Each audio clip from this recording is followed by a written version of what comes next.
নমস্কার বন্ধুরা, আজ চলে এসেছি একটা রেসিপি নিয়ে। তোমরা দেখতেই পাচ্ছ এটা কিন্তু মুগ ডাল। আমি ঘন্টা তিনেক ভিজিয়ে রেখেছিলাম, এই যে পুরো ভিজে গেছে। এবার একটা মিক্সিং জার নিয়ে নিয়েছি। এই মুগ ডালটাকে আমি পুরো দিয়ে দেবো। জলটা না দেওয়ারই আমি চেষ্টা করব। যদি জল ছাড়া বাটা হয়ে যায় তাহলে আমি এর মধ্যে জল দেব না, না হলে 1 থেকে 2 চামচ আমি জলের ব্যবহার এর মধ্যে করব। আর বাটার সময় আমি দিয়ে দেবো 2টো কাঁচা লঙ্কা, ছোটো ছোটো করে কুচিয়ে দিয়ে দিচ্ছি।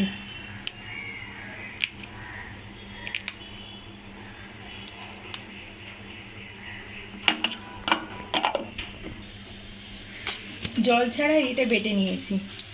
এটাকে আমি একটা জায়গার মধ্যে নিয়ে নিচ্ছি। একটু দানা দানা থাকলে কোনো প্রবলেম নেই, যদি একটু দানা দানা থেকে থাকে। এর মধ্যে দিয়ে দেবো অল্প করে হলুদের গুঁড়ো,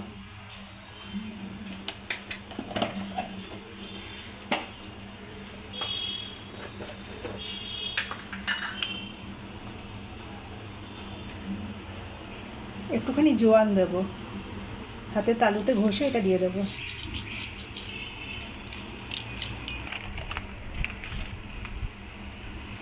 অল্প একটুখানি কসুরি মেথি, সেটাও হাতে তালুর মধ্যে ভালো করে ঘষে নেবো, তারপরে দিয়ে দেবো। একটা ভাজা মশলা দেব, এটাতে ধনে, জিরে, মৌরি আর শুকনো লঙ্কার গুঁড়ো, 1/2 চামচ মতো ভাজা মশলা দিয়ে দিলাম। এবার দেবো 1/2 চামচ মতো রিফাইন অয়েল, একটুখানি আদাকে আমি গ্রেট করে নিয়েছি সেটা দিয়ে দিলাম, আর দেব কিছুটা ধনেপাতা কুচি। সবশেষ যেটা দেবো লবণ।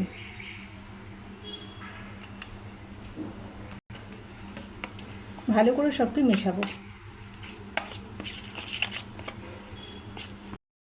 সব ভালো করে মিশিয়ে নিয়েছি। আর এখানে নিয়ে নিয়েছি 1 বাটি আটা। পুরোটা একবারে দেবো না, হাফ আমি দেবো, দিয়ে এটাকে মাখবো। এর মধ্যে কিন্তু আমি জলের ব্যবহার করব না, কারণ এগুলো থেকে কিন্তু জল ছাড়তে শুরু করবে।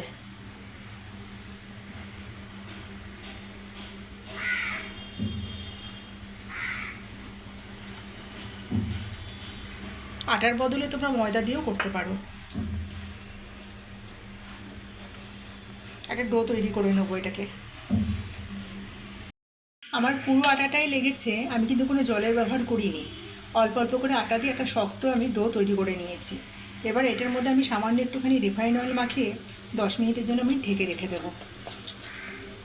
আর যত বেশি শক্ত মাখা হবে এটা কিন্তু আস্তে আস্তে নরম হয়ে যাবে, যেহেতু কাঁচা ডাল বাটা রয়েছে এর মধ্যে। 10 মিনিট রেস্টে রাখা হয়ে গেছে। আবার একটুখানি ভালো করে ঠেসে নেব। আবার কত নরম হয়ে গেছে বন্ধুরা, দেখো। একটু ভালো করে ঠেসে নিয়ে লেচি কেটে নেব। লেচিগুলো একটু বড় বড় করেই করে নিয়েছি। এবার ময়দা ছিটিয়ে বেলবো। এখন কিন্তু আমি আটা দিয়ে বেলবো না, আটা দিয়ে বেললে কীরকম এটা লাগে আমার। আর এখানে ময়দা আর রিফাইন অয়েলের একটা আমি ব্যাটার তৈরি করে নিয়েছি। যতটা বড় বেলা যায় ততটা বড়ই কিন্তু আমি ময়দা ছড়িয়ে বেলতে থাকবো, আটা দেবো না। এখনও পর্যন্ত যে সমস্ত বন্ধুরা ভিডিওটি দেখছো, প্লিজ একটি করে লাইক দিয়ে কন্টিনিউ করো। আর যে সমস্ত নতুন বন্ধুরা এসেছে চ্যানেলে ভিডিওটি যদি একটু ভালো লেগে থাকে চ্যানেলটিকে সাবস্ক্রাইব করো, পাশে থেকে যেও। অবশ্যই বেল বাটনটিকে অন করে রেখো, যাতে নিত্য নতুন ভিডিও ছাড়া মাত্র নোটিফিকেশন তোমার কাছে পৌঁছে যায়। ইউটিউবের বন্ধুরা একটা কমেন্ট লিখে যেও, যাতে সেই কমেন্ট ধরে আমিও তোমার পরিবার থেকে ঘুরে আসতে পারি। যতটা বড় করা যায় ততটা বড়ই আমি এটাকে বেলবো।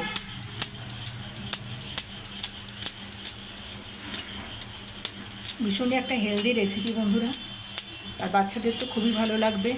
একঘেয়েমি খাবার খেয়ে খেয়ে যখন বাচ্চারা বোর হয়ে যায়, একটু অন্য টাইপের খাবার দিলে কিন্তু ওদের বেশ ভালোই লাগে। অনেকটাই বড় করেছি। এবার এই ব্যাটারটা দিয়ে ভালো করে পুরোটার মধ্যে আমি একটু মাখিয়ে নেব। আমার হাত দিয়ে সুবিধা হয়, আমি হাত দিয়ে মাখাচ্ছি।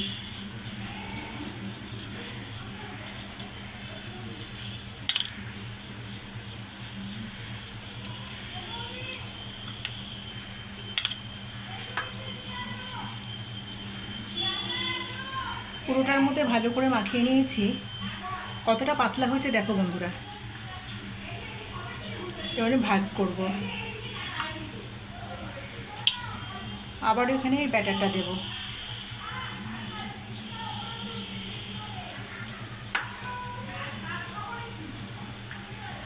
আবারও ভাজ করে নিলাম। এখানেও এই ব্যাটারটা দেব।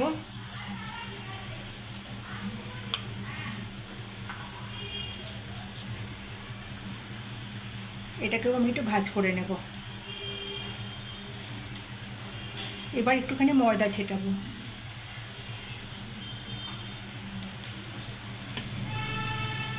আর একটু লম্বা করবো এটাকে। প্রচণ্ড বৃষ্টি হচ্ছে বন্ধুরা, সেরকম ঝোড়ো হাওয়া দিচ্ছে।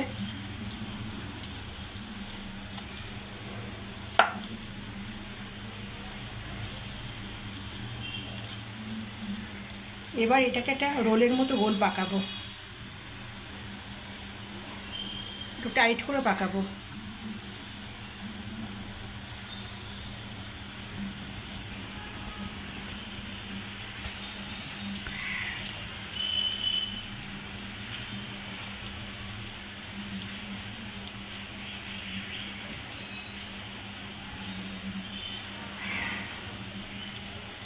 এবার একটা সুতো নিয়ে আসবো, নিয়ে এসছি। সুতো দিয়ে পুরো মাঝ বরাবর এটাকে আমি কাটবো।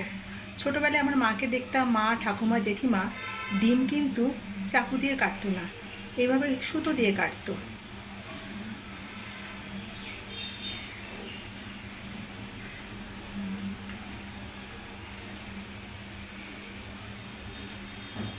এবার এটাকে এইভাবে আমি চেপটে দেবো। এভাবে আমি বাকিগুলোকেও বানিয়ে নেব। এগুলো আমি বানিয়ে নিয়েছি, এবার আমি এগুলোকে বেলে নেব। আর আমি সেই ময়দা ছিটিয়েই কিন্তু বেলবো। এগুলো কিন্তু খুব বেশি বড় হবে না, যেহেতু আমি 2 টুকরো করে কেটে নিয়েছি।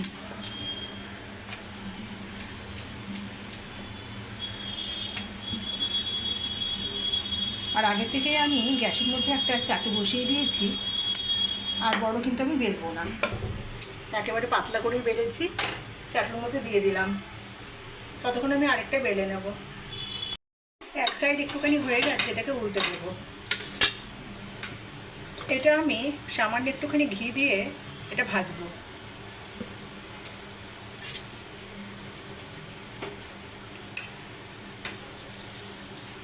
খেতে ভীষণই ভালো হয় বন্ধুরা। এটার সাথে কিন্তু কোনো তরকারি পাতি লাগে না। সস বা রায়তা যে যেটা দিয়ে পছন্দ করে সেটা দিয়ে কিন্তু খেতে পারে।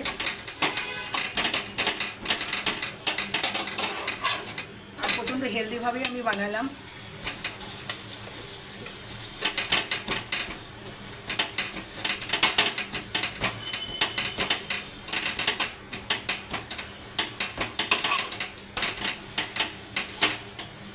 একেবারে লাল লাল করে ভেজে নেব।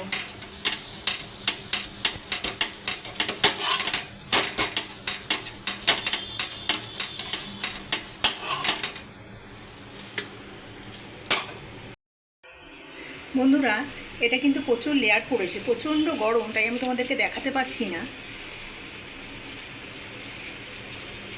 পুরো কিন্তু চারিদিকে লেয়ারে ভর্তি হয়। সবে তো আমি চাটু থেকে নামালাম, আর খেতে কিন্তু ভীষণই টেস্টি হয়। তো বন্ধুরা, আজকের রেসিপি তোমাদের কেমন লাগলো অবশ্যই কমেন্টে জানিও। রেসিপি ভালো লেগে থাকলে একটা করে লাইক দিও। যে সমস্ত নতুন বন্ধুরা চ্যানেলে আসছো, চ্যানেলটিকে সাবস্ক্রাইব করে আমার পাশে থেকো।